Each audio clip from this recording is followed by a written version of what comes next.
Station का नाम बताइए। द ब्लैक एरोप्लेन, यही ना? Yes sir. और राइटर का नाम थोड़ा बता दीजिए। फ्रेडरिक।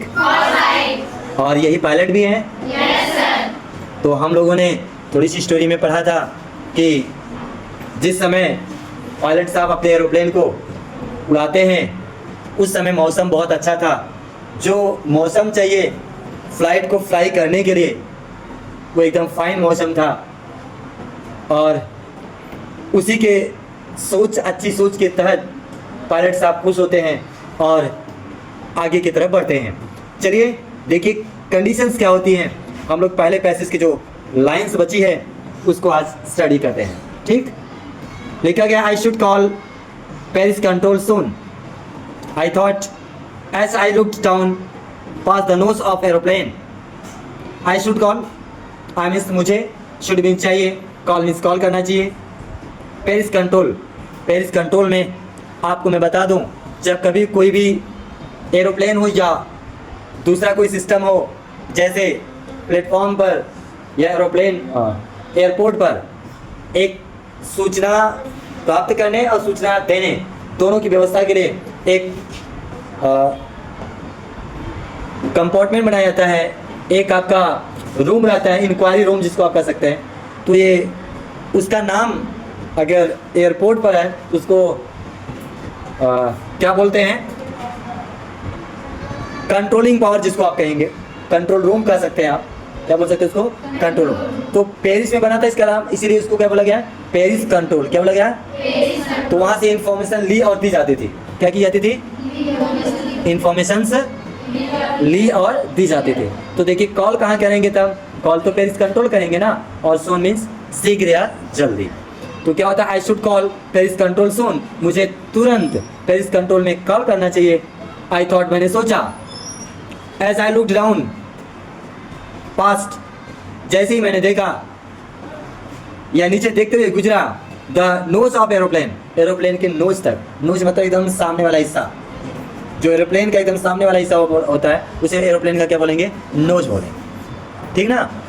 तो जैसे ही मैंने नीचे एरोप्लेन के नोज वाले हिस्से को देखा, वैसे ही मैंने सोचा कि मुझे पेरिस कंट्रोल पर क्या करना चाहिए? कॉल करना चाहिए। मुझे शीघ्र ही पेरिस कंट्रोल पर कॉल करना चाहिए। आगे देखिए क्या होता है। ऐसा मैंने देखा, द लाइट मीन्स प्रकाश को, ऑफ अ बिग सिटी, एक बड़े शहर के, इन फ्रंट ऑफ मी, अपने सामने। मैंने अपने सामने एक बड़े शहर के एक लाइट को क्या किया? देखा। नेक्स्ट देखिए क्या लिखा गया है। I switch on the radio, मैंने रेडियो को स्विच ऑन कर लिया। एंड सेट, और कहा, पेरिस कंट्रोल डकोटा DS 088 है। मैंने रेडियो को ऑन किया। रेडियो का मतलब है वायरलेस, जिसे बातें होती हैं वायरलेस होता है उसको रेडियो बोलते हैं ना। तो मैंने रेडियो को स्विच ऑन कर लिया और कहा, पेरिस कंट्रोल डकोटा DS 088 है। पेरिस कंट्रोल जिसके यहाँ आप कॉल करते हैं उसका नाम लेते हैं और फिर अपना परिचय देते हैं। तो परिचय में क्या है? वो एरोप्लेन का नाम है। ठीक है, और कहाँ कॉल किए हैं वो आगे पहले बोला गया, पेरिस कंट्रोल। बात समझ में आ गई? नेक्स्ट देखिए, कैन यू हियर मी, क्या आप मुझे सुन रहे हैं? क्या पूछा गया उसमें? Yes, I am on my way to England, over, मैं इंग्लैंड के रास्ते पर हूँ। ओवर का मतलब यहाँ ऊपर नहीं, ओवर का मतलब अपनी बात को समाप्त कर लियो। जैसे आप कोई बात कमांडेंट वगैरह बोलते हैं ना, तो ऐसे बोलते हैं। कैसे बोलते हैं? Yes, I am on my way to England, over, मतलब मेरी बात यहाँ पर समाप्त हो गई, मैंने अपना परिचय वगैरह जो भी कहना था मैंने कह लिया। आगे देखिए क्या होता है। सेकेंड पैसेज ध्यान दीजिए, लिखा क्या है। The voice from radio answer me immediately, radio की आवाज तुरंत आती है आंसर के रूप में, DS 088 I can hear you. देखिए परिचय किससे हो रहा है? डायरेक्टली एरोप्लेन के नाम से, कि DS 088 मैं आपको क्या कर रहा हूँ? सुन सकता हूँ। क्या बोला गया? आई कैन हियर यू, मैं आपको सुन सकता हूँ। फिर आगे देखिए क्या होता है। यू आर टू टर्न, आपको तुरंत मुड़ जाना चाहिए। 12 डिग्री वेस्ट नाउ, 12 डिग्री पश्चिम की दिशा में, आपको 12 डिग्री पश्चिम की दिशा में क्या करना चाहिए? मुड़ जाना चाहिए। ये परीक्षाओं में आता है, कितना डिग्री किधर मुड़ना था। 12 डिग्री 12 डिग्री वेस्ट किधर मिलना था, ध्यान दीजिएगा।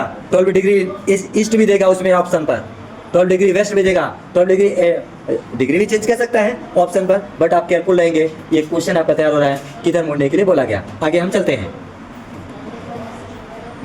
D08 हुआ, मतलब अपनी बात को उसने बता दिया। आगे देखिए क्या होता है। आई चेक द मैप, मैंने मैप को चेक किया, एंड कंपास, और कंपास को चेक किया। कंपास का मतलब डायरेक्शन बताने वाला जो यंत्र होता है उसको बोलते हैं कंपास। कंपास स्पेशली होता है प्रकार, जो आप प्रकार होता है ना, गोलाकार होता है, जो गोला प्रकार होता है उसको भी कंपास बोलते हैं, प्रकार को भी, और गोलाकार में ही वह यंत्र भी होता है, इसलिए उसको बोल दिया गया कंपास, डायरेक्शन बताने वाला यंत्र। ठीक है, यहाँ क्या बोला गया है, यहाँ बोला गया आई चेक द मैप, मैंने मैप को चेक किया, एंड द कंपास, और दिशा बताने वाले दिशा सूचक यंत्र को भी चेक किया। Switched over to my second, और स्विच्ड ओवर, और दूसरे को ऑन भी कर लिया। द लास्ट फ्यूल टैंक, अच्छा दूसरे फ्यूल वाले टैंक को मैंने क्या कर लिया, उसके स्विच को ऑन कर लिया। मतलब जो एरोप्लेन होती है उसमें 2 टैंक होते हैं। टैंक का मतलब जिसमें फ्यूल रखा जाता है, तो एक लगभग फिनिश होने वाला होता है, तो वो दूसरे फ्यूल को का जो स्विच होता है उसको ऑन कर लेते हैं। ठीक है, फिर क्या होता है, and turn the Dakota 12 degree west toward the England, और तब मैंने डकोटा एरोप्लेन को 12 डिग्री पश्चिम दिशा में इंग्लैंड की तरफ मोड़ लिया।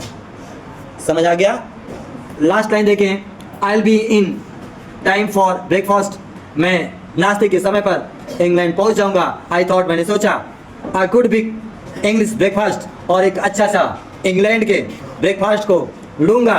Every day was going well, और पूरा दिन everything was going well, every day नहीं था, क्या था, everything, everything was going well, सब कुछ बहुत अच्छा चल रहा था। It was an easy flight, यह एक बहुत आसान, सुखमय, सुखदायक और मंगल यात्रा थी, एक अच्छी यात्रा थी। तो अभी तक का सब सिस्टम सही है। हम लोग अब पढ़ते हैं दूसरे पैसेज के नेक्स्ट लाइन को, जिसको हम लोग अगली बार पढ़ेंगे। थैंक यू फॉर वॉचिंग, हम मिलते हैं नेक्स्ट वीडियो के साथ।